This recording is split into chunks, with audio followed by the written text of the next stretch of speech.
Olá! Neste simpósio de integração acadêmica da Universidade Federal de Viçosa, irei apresentar o resumo intitulado Alto score genético de risco está associado ao maior consumo de alimentos ultraprocessados, estudo CUME. Como equipe deste resumo, temos eu como primeira autora, Isabela Mendes, como orientadora, a professora doutora Ellen Hermana Miranda Remisdorf, e como coautores, professora doutora Josefina Bressan, professor doutor Tiago Antônio de Oliveira Mendes, Isabel Samila Lima Castro e Ananda Pereira Aguilar. Bom, inicialmente, tenho que ressaltar que a genética, bem como as variantes genéticas, como por exemplo os polimorfismos de nucleotídeo único, os famosos SNPs, têm ganhado cada vez mais proeminência na ciência. Bom, mas então o que seriam esses polimorfismos de nucleotídeo único? Eles seriam, então, a troca de um único nucleotídeo de seu par e uma sequência específica do genoma, sendo que três genes, bem como seus três polimorfismos, têm ganhado também essa proeminência. São eles o FTO com o RS 99-39-609, o MC4R com o seu polimorfismo RS 177-83-313 e o gene CLOCK com o seu polimorfismo RS 1801-260. Eles têm sido associados por vias diretas ou indiretas ao metabolismo e ao consumo alimentar de forma negativa, levando a doenças crônicas não transmissíveis. Nesse sentido, então, surgiu-se a nutrição de precisão para que cada vez mais tivéssemos uma nutrição mais individual e personalizada, de acordo com o perfil genotípico dos indivíduos. Bom, o objetivo deste resumo, então, foi analisar a associação entre o score de risco genético e a contribuição calórica dos alimentos ultraprocessados em indivíduos adultos brasileiros graduados de uma coorte brasileira, o estudo CUME. Bom, como metodologia, este foi um recorte transversal de uma coorte, no qual tivemos 578 adultos graduados e pós-graduados de universidades federais brasileiras, como a UFV, o FOP, o FVJM, o FMG, o FJF, UFLA e Unifal. Então, inicialmente, para a coleta de dados, eram necessários, que todos os participantes concordassem e assinassem o termo de consentimento livre esclarecido. Após isso, eles responderam os questionários de linha de base, o Q0, e também o questionário de frequência alimentar, o QFCA. Com base nisso, conseguimos realizar, então, o cálculo da contribuição calórica dos alimentos ultraprocessados e separá-los em quartis.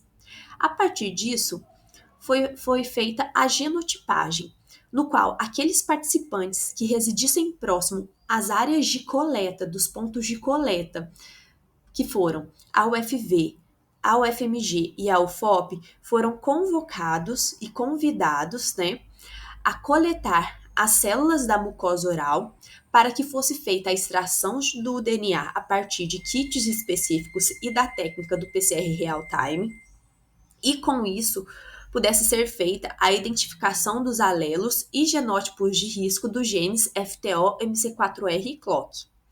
A partir disso, foi feito então o score de risco genético e a partir de todos esses dados conseguimos então fazer a análise dos dados e estimar a associação entre a contribuição calórica dos alimentos ultraprocessados com o score de risco genético, utilizando a regressão logística ordinal ajustada por sexo, idade, raça, atividade física e energia total. É importante ressaltar também que esse estudo foi financiado por órgãos de fomento. Bom, e como resultado, então, tivemos que, dos 578 participantes, 554 foram genotipados, sendo que 130 eram homens, cerca de 23,5% da amostra, e 424 eram mulheres, em torno de 76,5% da amostra. Com relação já ao score de risco, ele foi classificado em baixo, médio e alto, sendo que indivíduos que tinham entre 0 a 1 alelo de risco eram considerados com um baixo score de risco. Aqueles com 2 a 4 alelos de risco eram considerados como um médio score de risco. E de 5 a 6 alelos foram considerados como alto score de risco. Bom, vemos então que as pessoas que tinham entre 2 a 4 alelos de risco eram a maior parte dentro do nosso estudo. E com relação já ao percentual de contribuição calórica de ultraprocessados, eles foram separados em quartis, sendo que o percentual mínimo de contribuição calórica de ultraprocessados no quartil 1 era de 1,13% e o máximo de 16,78%. No quartil 2 era de 16,79% o mínimo e o máximo de 22,80%. No Q3, a contribuição mínima era de 22,81% e a máxima de 30,99%. E por fim, no quartil mais alto, no último quartil, a contribuição mínima era de 31% e a máxima era de 72,45%.